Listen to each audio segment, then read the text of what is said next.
Bonjour à tous. Alors, aujourd'hui, je voulais vous parler dans une courte vidéo, je voulais vous parler, pourquoi vous consommez du sucre quand vous allez mal. C'est une discussion que j'ai eue avec une personne que j'accompagne qui souffre de troubles alimentaires. Mais d'ailleurs, j'ai la discussion avec d'autres personnes, si vous voulez, qui ne souffrent pas non plus de troubles alimentaires. Mais il y a un point commun, c'est-à-dire qu'on va être attiré, quand on va pas bien, on va être attiré par le sucre. À savoir que, il y a une hormone qui est importante, à prendre en compte dans ce mécanisme-là, c'est la sérotonine.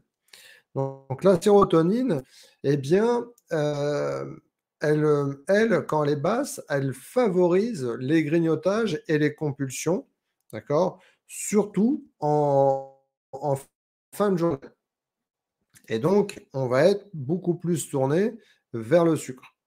Donc la sérotonine, c'est une hormone qui va permettre de gérer le stress, l'insérénité, d'accord? Et aussi l'endormissement. C'est aussi un neurotransmetteur de la satiété. Beaucoup de femmes, peut-être, que vous êtes dans ce cas, beaucoup de femmes, juste avant, en fait, les périodes menstruelles, peut-être que vous avez des envies de sucre. Sachez que ça fait aussi partie, enfin, c'est entre autres la sérotonine qui est descendue et donc qui va favoriser cette envie-là. C'est une hormone dont la fabrication est facilitée par l'ingestion de sucre, enfin de glucose ou d'ailleurs même, de fructose et concrètement, plus on, plus on va, mal quelque part et puis, plus on va aller chercher de la sérotonine. Donc si on mange sucré, on va favoriser justement l'augmentation de la sérotonine, donc on va aller mieux. Donc en gros, plus on va manger de sucre, plus on va sécréter quelque part de la sérotonine et donc plus on va aller enfin, mieux on va aller. D'accord? Donc ça, c'est un peu le piège et c'est entre autres pour ça que ça crée une accoutumance en termes de sucre et notre cerveau a bien compris que, le plus rapide, ça va être l'ingestion de sucre. Alors, ce que moi je conseille, à ces personnes, c'est que et peut-être vous-même, c'est de consommer ce qu'on appelle des tryptophanes. Alors qu'est-ce que c'est les tryptophanes? Les tryptophanes déjà dans un premier temps, on peut en retrouver dans certains aliments, la banane et cetera, mais on peut en retrouver aussi.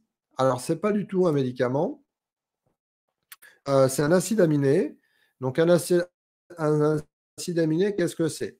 Lorsque vous consommez de la protéine dans, votre alimentation, je vais schématiser, il y a des briques, une vingtaine et ces 20 briques, forment la protéine et chaque brique, c'est ce qu'on appelle des acides aminés et chaque acide aminé a un rôle. Le tryptophane, a un rôle, ça va être de, booster la sérotonine. Donc ça, vous allez en pharmacie, c'est sans ordonnance. Ce que je conseille pour les personnes, pour les femmes qui n'ont pas forcément, qui souffrent pas de troubles alimentaires, c'est de consommer des tryptophanes, par exemple, 10 jours avant, la période menstruelle. Pour des personnes qui ont des compulsions alimentaires, vous pouvez, essayer, hein, sur un mois et voyez ce que ça fait. Parce que la sérotonine, c'est quelque chose d'important et c'est entre autres ce que je travaille. Pourquoi? Parce qu'en fait, durant mes accompagnements, que ce soit en France, à l'étranger, hein, d'ailleurs, il y a aussi des mécanismes de la vie de tous les jours, de l'hygiène de vie qui permettent aussi de booster certaines hormones et entre autres la sérotonine. Et plus on va avoir de la sérotonine et moins on va aller, chercher des aliments qui vont être sucrés. D'accord? Parce qu'on va, sécréter, on va modifier la biologie par des actions, concrètes Et en mettant en place ce mécanisme-là, on va sécréter aussi des hormones, et entre autres la sérotonine. Et donc, du coup, au fur et à mesure du temps, on va créer aussi d'autres connexions cérébrales, d'accord? Et c'est ce qui va nous permettre de moins consommer de sucre, mais aussi de moins avoir de compulsions alimentaires et du coup, eh bien, au fur et à mesure du temps, guérir des troubles alimentaires. Voilà. Si, c'était une petite vidéo très rapide, si vous voulez vous en savoir plus sur mes accompagnements, hein, ça ne vous engage absolument à rien.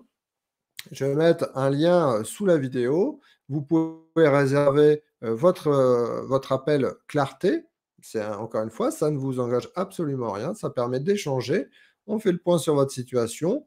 Je peux vous donner certaines clés. Si vous souhaitez aller plus loin, eh bien, je vous explique ma façon d'accompagner les personnes souffrant d'hyperphagie, hyperphagie, boulimie, mais aussi les personnes qui souhaitent perdre du poids. Voilà. Donc, je vous souhaite une très belle journée.